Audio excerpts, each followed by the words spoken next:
Husband and wife are killed in a violent crash on this Boyle County roadway. Musicians talk about a friend who is battling critical injuries after a weekend shooting. What the state is doing to protect your credit card information at the pump.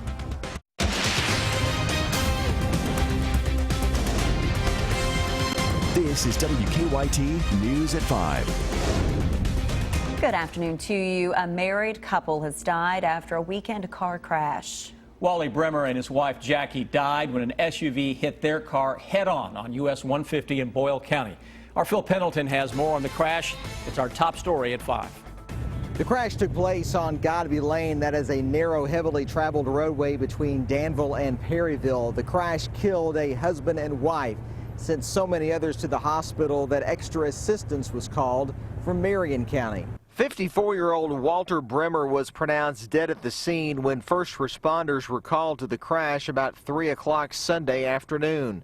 We flew or took by ambulance another 7 to the hospital. Police say a GMC SUV driven by 28-year-old Maria N. Ehud was traveling north when she collided head-on with a 2007 Audi convertible driven by Bremer. His wife Jacqueline was in the back seat and 2 others were with them. Jacqueline died shortly after arriving at UK. Several children were in the SUV with Ehud. They were taken to Ephraim McDowell in Danville. Probably one of the worst I've seen in a while, in the fact that there were some kids. I mean, kids meaning like in car seats involved. They were in one vehicle that was hit. Thank God they seemed to be pretty well all right. They were strapped in their seats. Wally Bremer worked at several restaurants here in Danville before moving on to a catering company in Lexington. More on how he and his wife are being remembered coming up at 6 o'clock. But for now, in Boyle County, Phil Pendleton, WKYT. Kentucky State Police are still investigating what caused that crash.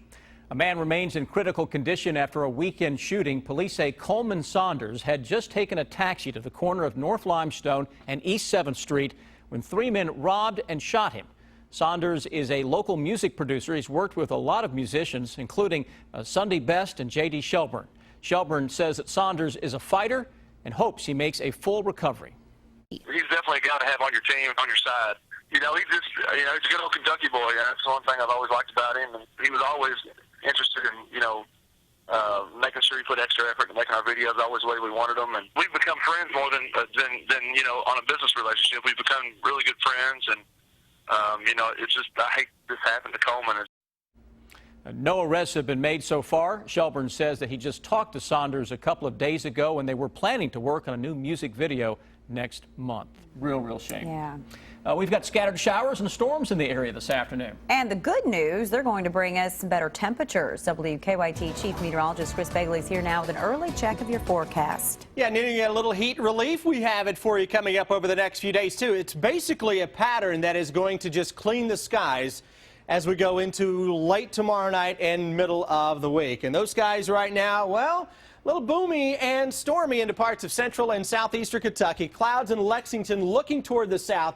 Tropical skyline, 86 degrees. Feels, though, a couple of degrees warmer courtesy of the humidity. That is up a little bit right now, pushing 50%. Southeastern Kentucky, hey, we've been getting in on the bulk of the action, though. A little rain shower south of the Berea area, heading toward Rockcastle County and winding down. Stuff along the Hal Rogers Daniel Boone Parkway not winding down from Hindman into Hazard, Hyden over toward Manchester there into Clay County. Showers and thunderstorms packing a punch. We'll keep an eye on some of the creeks and the streams. Those small ones may have a quick rise as those boomers drop in from north to south. Into far southeastern Kentucky, things beginning to lighten up a little bit compared to what we were seeing earlier. And that stuff on top of Williamsburg is slowly winding down. And that hour-by-hour forecast shows improving conditions as the evening wears on across most of central and eastern Kentucky. That is cold front number 1 producing the boomers now.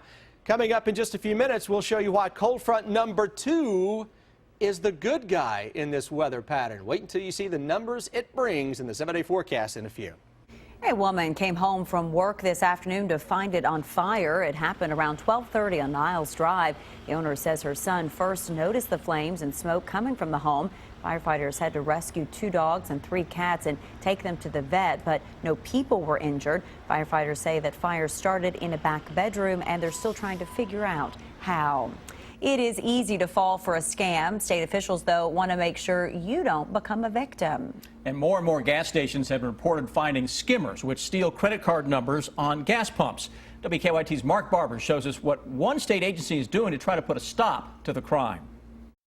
Sometimes you can find credit card skimmers when they're attached to card readers on ATM machines, but when they're at a gas pump like this, they're impossible to find because they're hidden inside.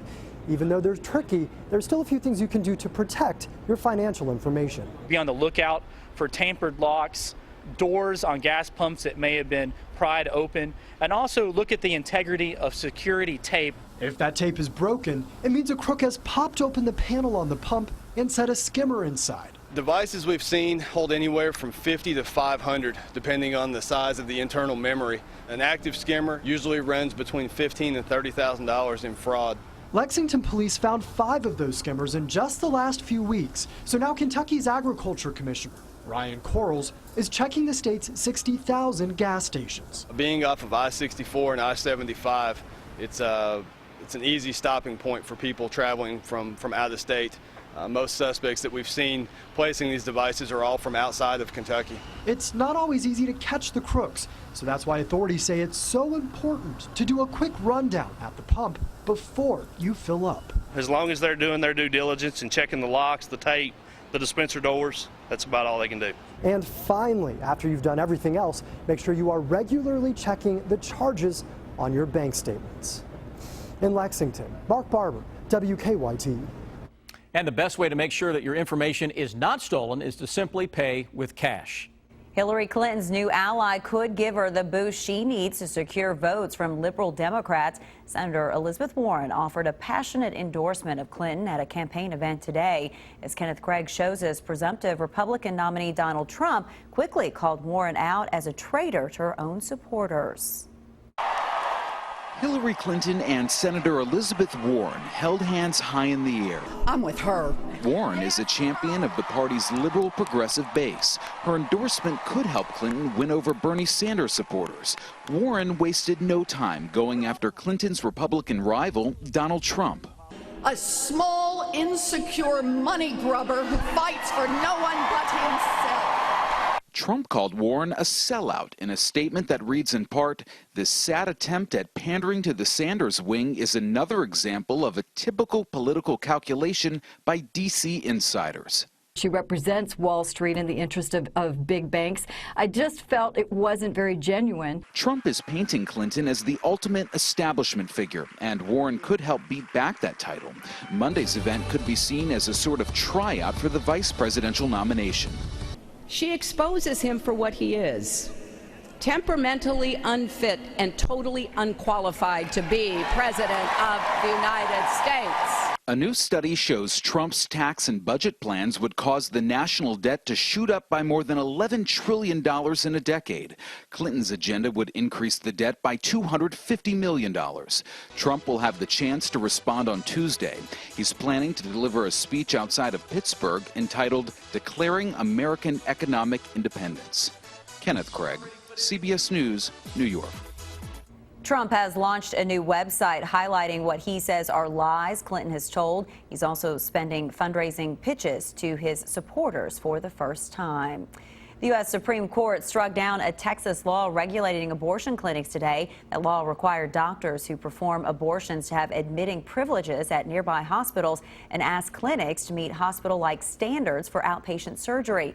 The justices voted in the clinic's favor 5-3, saying the regulations are medically unnecessary and unconstitutionally limit a woman's right to an abortion.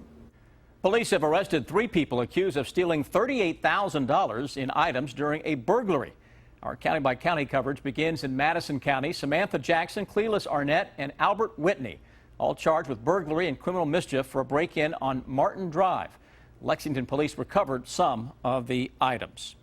In Franklin County, an alert business owner helped police catch a suspected burglar.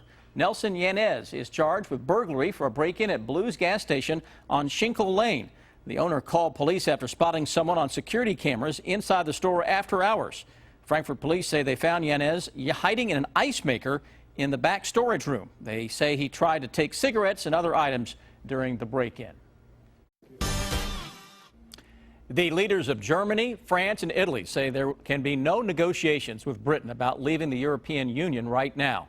German Chancellor Angela Merkel says there will be no formal or informal talks until Britain formally declares its intention to leave. Britain's Prime Minister, who resigned Friday, says he will not begin the formal exit process before he leaves. Britain will be the first country to leave the EU in its 60-year history. New rounds of flooding have started to hit West Virginia as the state cleans up from last week's floods. Thursday's floods destroyed or damaged more than 500 homes in one county alone. About 100 roads remain closed. People can start applying for federal funds from FEMA since the area has been declared a federal disaster area. The Kentucky legislature now has its first automotive caucus. The state House and Senate passed a resolution creating the caucus unanimously during the legislative session. Governor Bevins signed the resolution this morning. The automotive caucus is a bipartisan team of lawmakers who will work with the state's automakers and suppliers on key issues. Its company is known for cars, and now Toyota is making a big investment in education. And the company will help fund new programs designed to help children start learning as early as possible. Mike Linden has a story that's new here at 5. Toyota manufacturing officials made a big announcement in Georgetown today, but it had nothing to do with cars. Early childhood education was one of those areas that just wasn't quite getting enough attention. Now, with help from the state of Kentucky, the car manufacturer is funding 63 brand new United Way Born Learning Academies across the state. But it's one family at a time, one kid at a time that matters the most. Down by the bay, where the watermelons grow. The 6-month program is designed to help kindergarten-age students prepare for school. When the 2015-2016 school year began, there were approximately 90 programs available to students across the state. But now, with the help of the state of Kentucky and from Toyota, there are more than 161 programs available across the state. Tanya Cutright of Lexington has put her 3 girls through the Born Learning program. This program teaches children skills in the classroom, and it also teaches the parents skills to take home and teach the children at home in everyday situations. Registration for the 2016 Born Learning Academies across the state are open and are free to attend. I see it being in every county in Kentucky eventually, and I hope that it does, because I think that everyone would benefit from this type of program. In Georgetown, Mike Linden, WKYT. And according to the Kentucky Department of Education, 50% of all children in this state are not prepared for kindergarten. It is time now for better living, health, education, and consumer news that impacts your life. Suicide has become the second leading cause of death among adolescents. Now, the American Academy of Pediatrics has published updated guidelines advising how to identify and help at-risk teens. Kenneth Craig has the recommendations. Tessa is a volunteer counselor at Crisis Text Line. She answers texts from teens who are often struggling with depression or suicidal thoughts. When they text in, it could be something like, I want to die. It could be that simple. Or they could say, I feel like giving up. She's one of 1,500 counselors at the 24/7 support hotline. It's definitely hard for these kids when they don't feel like they know where to turn to. Suicide has risen to the second leading cause of death for adolescents. Now the American Academy of Pediatrics is urging doctors to screen patients for suicidal thoughts and risk factors, including family history of suicide, mood disorders, questioning sexual orientation, and history of physical or sexual abuse. We can catch these kids before they do something tragic to themselves. Too much time on the internet is also linked to depression and suicidal thoughts. Experts say doctors should ask if teens have been bullied online or face-to-face. There's definitely a higher incidence in kids who think about hurting themselves or even completing a suicide in those who've been bullied. Crisis Text Line is reaching teens all across the country. When you're able to actually save a life, what's that like? It's honestly the most satisfying experience I've ever had. In the last 3 years, the hotline has exchanged 19 million messages. Kenneth Craig, CBS News, New York. Many Many teenagers spend their summers sleeping in. Teenagers require more sleep than the average adult and often suffer from sleep deprivation. Experts say it's okay to let them sleep in a little during the school break, but there are some limits. I think there should be a fine line. They should just be allowed maybe 1 to 2 hours of extra sleep, that they could go to bed later in the night and wake up later in the morning. But at the same time, they cannot be waking up at noon or so, because it will become very difficult to get back on track when the school starts back. Experts say you can also help your teen get better sleep by making sure their room is a sleep-friendly environment that's dark and has a temperature between 68 and 72 degrees. Encouraging them to stop using electronics 30 to 45 minutes before going to bed also helps.